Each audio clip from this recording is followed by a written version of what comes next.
আপনার কম্পিউটারে শত শত ফাইল আছে, কিন্তু হঠাৎ একটি এমপি3 ফাইল বা একটি ডকুমেন্ট দরকার হলো, আপনি জানেন না সেটি কোন ফোল্ডারের মধ্যে আছে।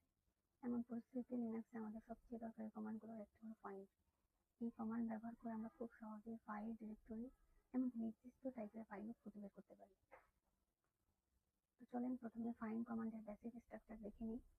এখানে ফাইন্ড হল location, condition, what to search. তো প্রথমটি হলো লোকেশন, অর্থাৎ কোথা থেকে সার্চ শুরু হবে। দ্বিতীয়টি হলো কন্ডিশন, কিভাবে সার্চ করবে। আর তৃতীয়টা হলো কি আসলে সার্চ করবে।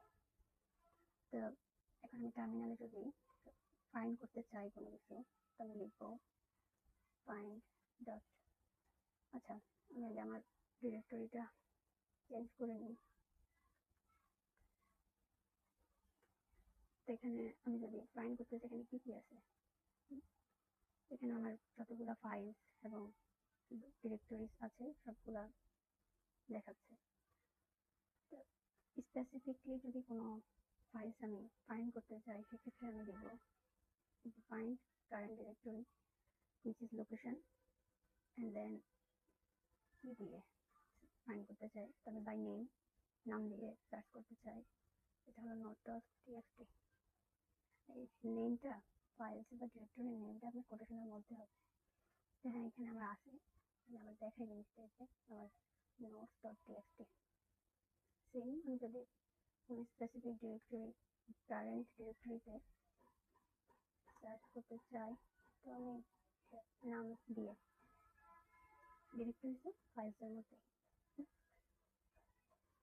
আমার কোনো ফাইলের নাম মনে নেই, তবে এক্সটেনশন আমি জানি এটা mp3 ফাইল, কিন্তু আমার নাম মনে নেই। সেক্ষেত্রে আমি খোঁজ করবো যে আমার সবগুলো mp3 যদি লাগে। তো এটা হলো ওয়াইল্ডকার্ড দিয়ে, ওয়াইল্ডকার্ড মানে যা আছে সবগুলা, যতগুলো mp3 ফাইলস আছে সবগুলো দেখাচ্ছে। ফাইল করতেছি না, আমি জাস্ট জানতে চাচ্ছি আমার ইন ফোল্ডারের আন্ডারে কোথায় কি কি ফাইলস আছে।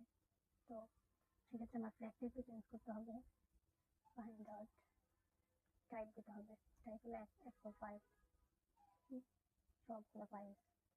এখানে আমার প্রজেক্টসের ভিতরেও কিছু ফাইলস আছে, তারপর পিডিএফের ভিতরে কিছু mp4 আছে। তো আমরা দেখলাম কিভাবে ফাইন্ড দিয়ে ফাইল টাইপ, তারপর ডিরেক্টরি টাইপ, কিভাবে স্পেসিফিক একটা ফাইল, স্পেসিফিক ডিরেক্টরি বা এক্সটেনশন দিয়ে ফাইল খোঁজ করা।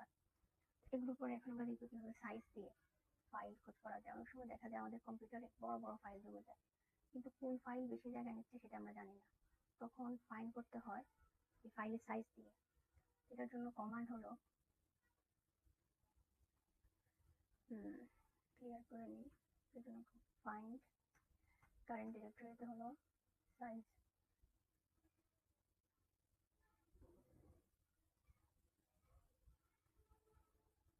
সাইজ আর প্লাস 100 মেগাবাইট। এখানে আমি দেখতে চাই যেটা 100 মেগাবাইটের উপরে কোন ফাইলটা আছে, কোনো ফাইল নাই 100 মেগাবাইটের উপরে। তাহলে আমি ফাইন্ড করে -100 মেগাবাইটের নিচে সবগুলো, যেহেতু এগুলো আমার ভিডিও বানানোর জন্য ফাইল, এগুলোতে তেমন কিছু নাই, তাই সবগুলো 100 মেগাবাইটের নিচে। 100 মেগাবাইটের উপরে কোনো ফাইলস বা ডিরেক্টরিজ নেই। এখন দেখি এন্ড টাইম। অনেক সময় আমাদের জানতে হয় কোন ফাইল অনেকদিন ধরে পরিবর্তন করা হয়নি, এই কাজের জন্য আমরা ব্যবহার করি এন্ড টাইম ফ্ল্যাগ। তো এটার কমান্ডটা হলো সেম, শুধু ফ্ল্যাগটা চেঞ্জ হবে। ইয়ার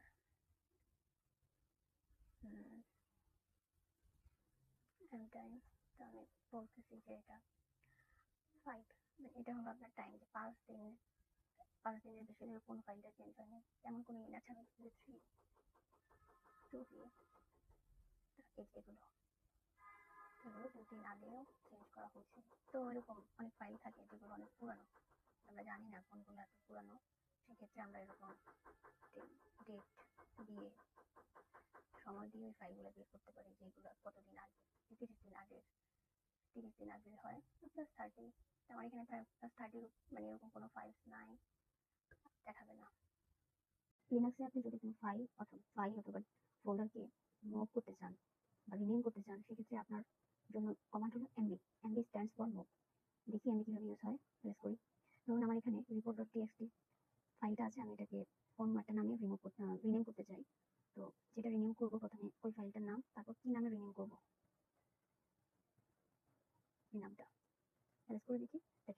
report.txt এই ফাইলটা রিনেম হয়ে rename report.txt তে কনভার্ট হয়েছে। এখন যদি এই ফাইল আমি rename.report.txt ফাইলটা কোথাও মুভ করতে চাই, যেমন আমি ডক্সের মধ্যে মুভ করতে চাই, সেক্ষেত্রে হলো মুভ করবো rename.txt, কোথায় মুভ করবো? ডক্সের ভিতরে। অ্যারেস্ট করি, এখানে rename report.txt ফাইলটা নেই, এটা কোথায় আছে? আমি সিটি করে দেখি ডক্সের মধ্যে গিয়ে, এখানে চলে আসছে। যদি এখন ডক্সের মধ্যে কোনো ফাইল আমি অন্য নামে রাখতে চাই, সেক্ষেত্রে এমডি ইউজ হবে। এমডি সাপোজ আমি todo.txt থেকে ডক্সের মধ্যে অন্য একটা নামে রাখতে চাই, এখন সেই নামটা দিব manage.txt। অ্যারেস্ট করি, এখানে todo.txt টা চলে গেছে, কোথায় চলে গেছে? সিটি করে দেখি ডক্সের মধ্যে চলে গেছে। ক্লিয়ার। সেখানে আপনি ফোল্ডারও রিনেম করতে পারবেন। যেমন আপনার ডাউনলোডস নামের যে ফোল্ডারটা আছে সেটাকে আমরা রিনেম করতে চাই, ডাউনলোডস থেকে এখানে নাম করবো